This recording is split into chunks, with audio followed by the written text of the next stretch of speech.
Bwana Yesu asifiwe. Kwa hiyo tumeangalia katika Kumbukumbu la Torati, pale utakapokubali kusikia sauti na kufuata maagizo yake ndipo utakapoambatana baraka nyingi. Hivyo neno la Mungu linatuonesha katika kutii katika sheria za Mungu, kufuata kanuni za Mungu, kuishi katika mapenzi yake. Lakini tumeona katika hiyo Kumbukumbu la Torati 28 mstari wa 15, pale utakaposhindwa kutii na kufuata maagizo ya Mungu, tumeona laana ambazo Mungu ataachilia kwa sababu umeshindwa kutii na kufuata kuishi mapenzi yake. Bwana Yesu asifiwe sana. Lakini tunapoangalia habari za Yona katika kitabu kile cha Yona sura ya kwanza mstari wa kwanza, neno la Mungu linasema, basi neno la Bwana lilimjia Yona mwana wa Mitai na kusema, ondoka uende Ninawi, mji ule mkubwa, ukapige kelele juu yake, kwa maana uovu wao umetanda juu mbele zangu. Lakini Yona akaondoka akimbilie Tashishi apate kujiepusha na uso wa Bwana. Kwa hapo tunaangalia habari za Yona ambaye alisikia sauti ya Mungu kimwelekeza aende mji wa Ninawi.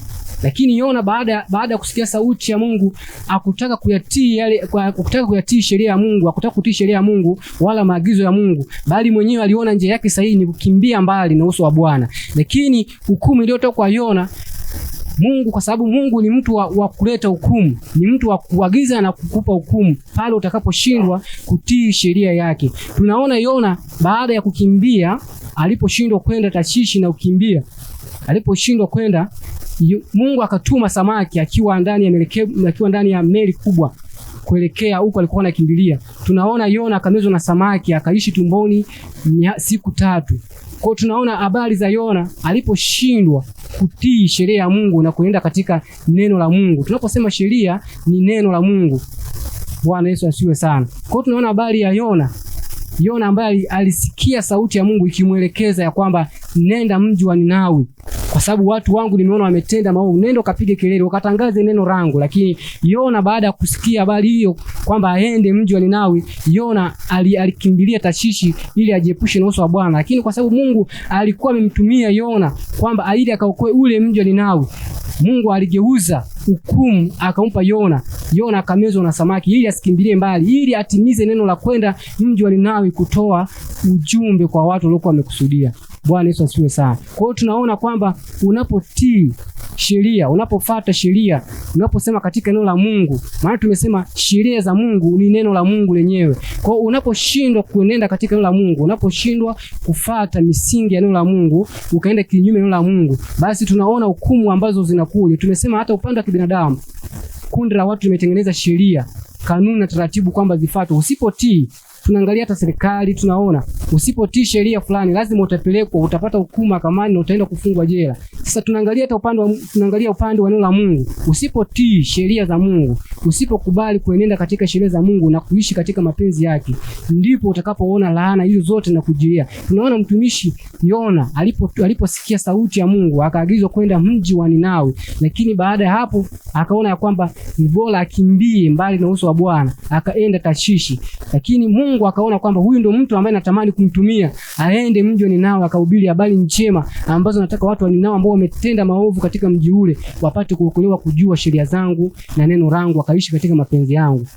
Kwa hiyo tunaona Mungu akashusha gharika. Tunaona Yona akiwa amekaa katika merikebu kubwa. Tunaona mawimbi yalikuwa mengi. Ukiendelea kusoma habari ya Yona, ukianzia Yona sura ya 1 na kuendelea, utaona mambo mengi ambayo Yona aliyatenda, lakini Mungu aliyafanya kwa sababu Mungu alitamani Yona aende katika ule mji wa Ninawi kwa ajili ya kuokoa watu wale ambao walikuwa wametenda maovu katika mji ule. Bwana Yesu asifiwe sana.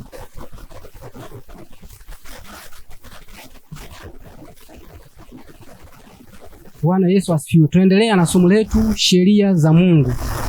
Kwa hiyo tunaposema mwanzo kwamba sheria za Mungu ni neno la Mungu na neno la Mungu lenyewe ambalo mtu anatakiwa aishi katika misingi ya neno la Mungu na sheria za Mungu. Bwana Yesu asifiwe sana. Tumesoma katika ile Mithali 3 sura ya 1, tumeona Mungu anasema nini, tumeona neno linasema nini na sheria zinahusiana na nini. Pia tumesoma katika Kumbukumbu la Torati 28 mstari wa 1, tumesoma Kumbukumbu la Torati hiyo 28 mstari wa 15. Tumeona kwamba utakapokubali kuenenda katika sheria za Mungu na kufata misingi na sheria zake, ndipo utakapobarikiwa katika kazi zako, utakapobarikiwa kwenye biashara zako, kwenye masomo yako.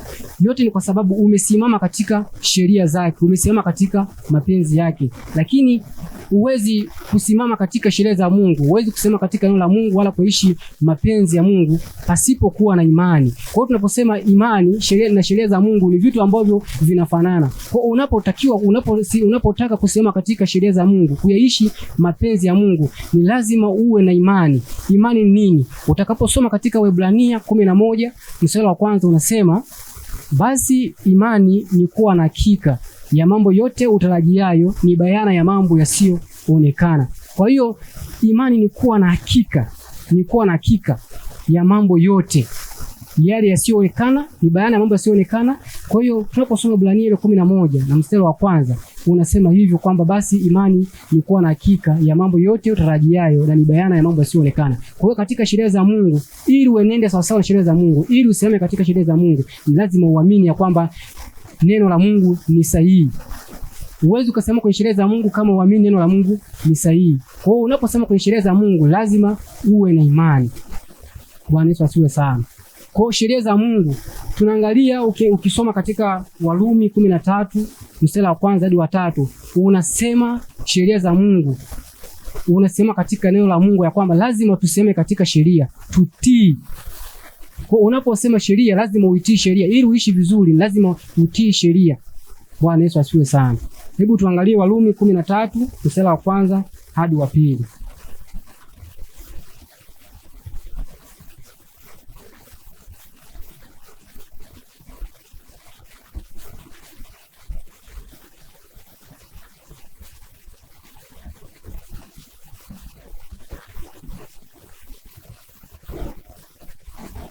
Bwana Yesu asifiwe sana. Kwa hiyo tunaposema sheria za Mungu, lazima tuzitii sheria za Mungu na tuenende katika sheria zake, tuyaishi mapenzi yake, kwa sababu tumesema sheria za Mungu neno la Mungu. Lakini katika kitabu cha Warumi sura ya 13 mstari wa kwanza hadi wa 2, neno la Mungu nasema, kila mtu na itii mamlaka iliyokuu, kwa maana hakuna mamlaka isiyotoka kwa Mungu, na ile iliyopo imeamriwa na Mungu. Kwa hiyo tutii mamlaka iliyokuu.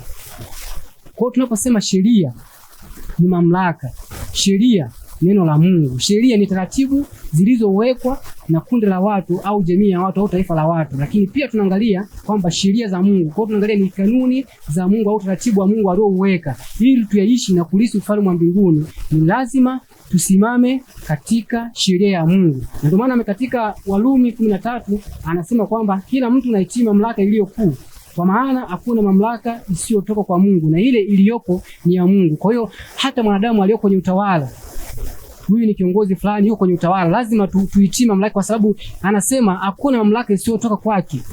Kwa mamlaka yote, sheria zote na kanuni zote zilizotungwa, zote ziko chini ya Mungu. Kwa hiyo tukubali kutii mamlaka iliyokuu, kwa sababu ndio mamlaka iliyoamriwa na Mungu.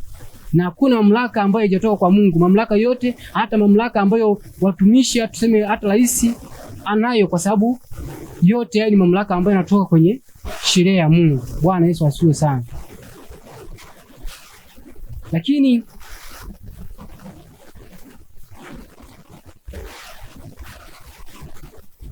Lakini tukiangalia ile Marko 5, Marko sura ya 5 ule mstari wa 25, neno la Mungu linaendelea kusisitiza katika upande wa sheria ya Mungu, kuishi katika neno la Mungu.